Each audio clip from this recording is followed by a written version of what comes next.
if I wanted to continue with these clients because those clients were growing, do I grow with those clients or do they grow out of me? Waking up one morning and just finding out that your building is on fire. It's like, what do you do in that situation? Whatever we have to do to make it so that we can survive, that we can make this next step, we're in it to win it. What do we need to do? That's where I think we excel, is we're doubling down on how do you make this experience better? How do you make the experience better for the customer coming in? How do you make it a better experience for the print-on-demand shirt that a customer receives in the mail?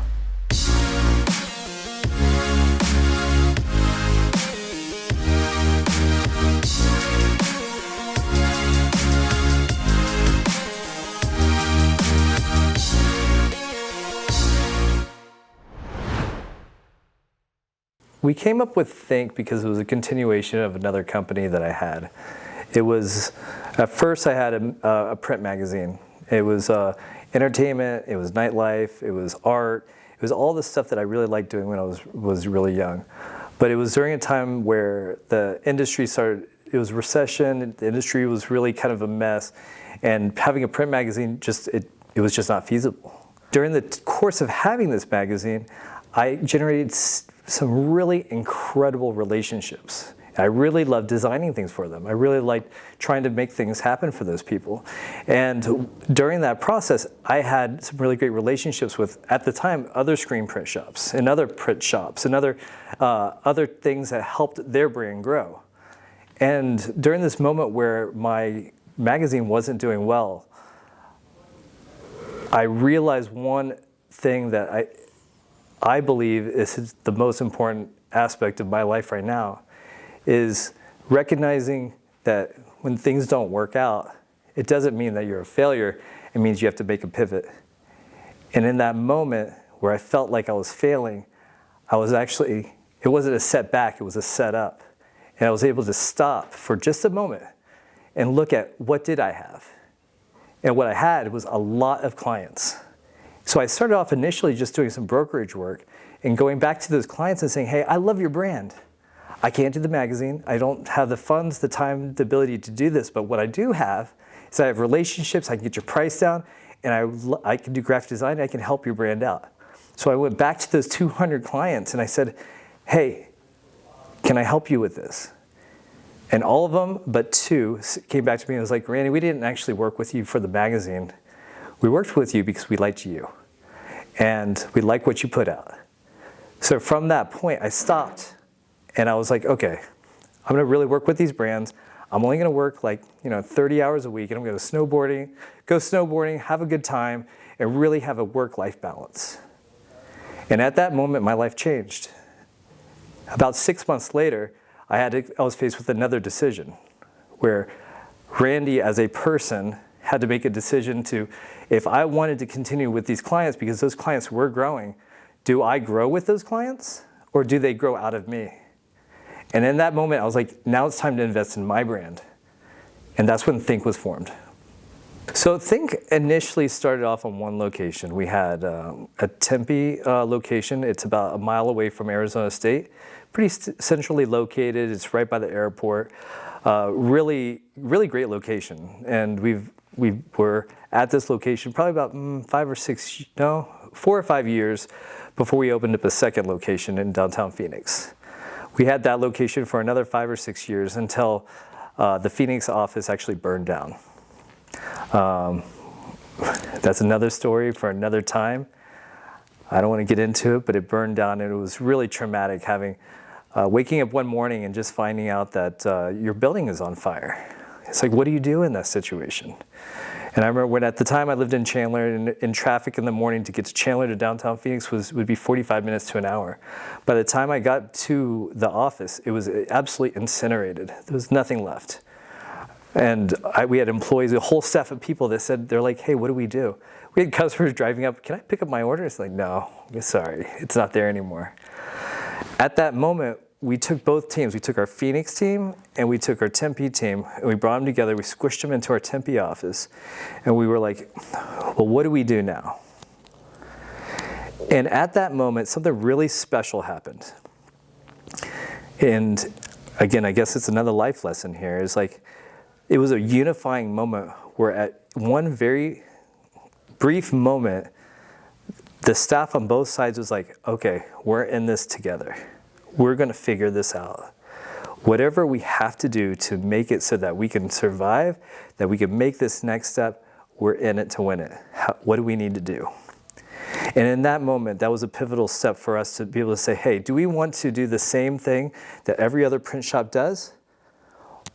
Or do we challenge ourselves to be creative so that we can do something that nobody else is doing, or do something that is very different than everybody else so we can run our own lane?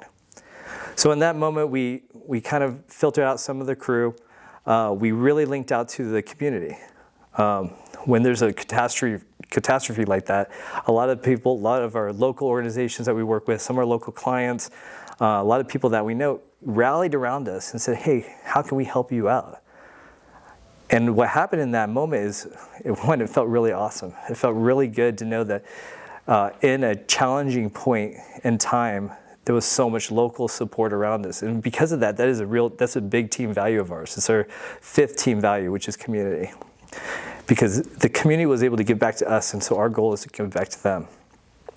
But in that moment, what we did is we said, okay, what are a lot of other print shops? Well, a lot of other print shops are either brokers, they don't actually have their machinery, or maybe they are a hole in the wall and it's super dirty and really disgusting and really disorganized. Another thing was a lot of times, a lot of print shops have some undesirables, drug users, alcoholics, people that may compromise the quality and integrity of the things that get created. And there were times in our business that we had that. But this is a moment where we said, and we were unified, and we said, what will we decide? Where's the line we're going to draw in the sand and say, we are not going to be that. So at that moment, we laid out this, pros and cons. It's like, this is what a lot of other print shops do, and this is what we're going to do. So print on demand is a critical part of our business.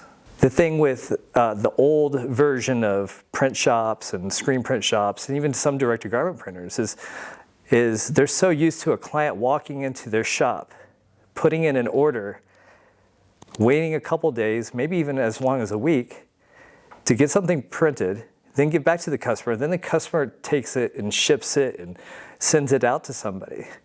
Well, now a lot of time has passed. We live in an Amazon society. Sometimes we get upset when we don't get a box, a package, or something we ordered at 24 hours, in 48 hours. That buying habit is really starting to get ingrained into our customers. So if we aren't changing how we do business, then we're going to die like the dinosaurs. And in this area is print on demand, where someone comes up with the design. They don't want to queue up a whole bunch of shirts and then come to a print shop and then print it, and then they go off and ship it. First off, a lot of these people are idea people. They might be marketing people. They're not production people. They're definitely not shipping people. And what I find with a lot of our customers, especially our big customers, they get to a point where they're like, you know what? I don't want to ship anymore. I like going to your shop, but I don't want to actually go in. I want to be able to spend my time marketing. I want to spend my time networking and communicating, collaborating, and jumping on social media. So that's where print on demand is making such a big difference. Is if you're able to integrate your shop into Shopify or have your customer's shop go into Shopify, then what ends up happening is, or into DecoNetwork, we call them hype stores. So they take their idea, they make the shirt and have the design. The order comes through, it goes right into our shop. From there, our order processor orders it in the morning, usually about 10:30. Usually about 2:30, we have the garments into our shop, depending if it's local or external. And then by the next day, it's already printed. And we have to do that. Our goal is to keep production within 2 to 3 days, sometimes 24 hours if we possibly can. At the time, I think I was a customer there was a company called Inksoft. And it did the job, but it didn't it still made certain parts of the operation really clunky. And those things in DecoNetwork that we really liked. That when we went to the ISS Long Beach, there was a gentleman, I don't remember his name, Australian guy, glasses, I don't remember his name, but he was like, he was super enthusiastic about the product, and he was like, hey, take a look at this, sit down with me, let's talk about your different departments. And I broke it down. I was like, hey, we have our customer service department, we have our garment ordering, we have a receiving department, we have our print area, and we have shipping. He's like, oh, that's perfect. This software has each of the different areas. And what are you doing right now? I was like, well, we have this job ticket, right? We have this piece of paper, and we have it into a job folder, and it kind of follows around the different areas. And I was like, it's kind of annoying. We don't want to do that. We want to go digital. That's why we thought this other software was going to work really well. He gave this display at the ISS show where he was like, okay, you put an order in. That order has a production screen. And then in the production screen, you can see what statuses are available or where it is. Either it's done or it's not done. Then it goes into the art department. The art department makes sure everything looks good. Then it goes into the purchase order. The purchase ordering person puts the purchase orders out. Then you get the green check mark. It gets received, another green check mark. And everything was really easier and linear. And that saved a ton of time. And that was like the biggest benefit, was not chasing down the paperwork, being able to use filters to be able to see how jobs are completed. So now one process that we have, and I think this is a good tip for other DecoNetwork users, is that use the filters. Like, I think a lot of, they're there for a reason, and think of it as a to-do list. And if you have the right filters, and you have each area of your company have a series of filters, and by the end of the day, that filter needs to be 0. So if there's nothing on there, then you did your job. And it's easy for that stage to really understand that process. It's not like, hey, I just got to keep on looking through to see if this date is there. You set your filters, you get it done. If there's nothing else on there, you're good. Move on to the next step.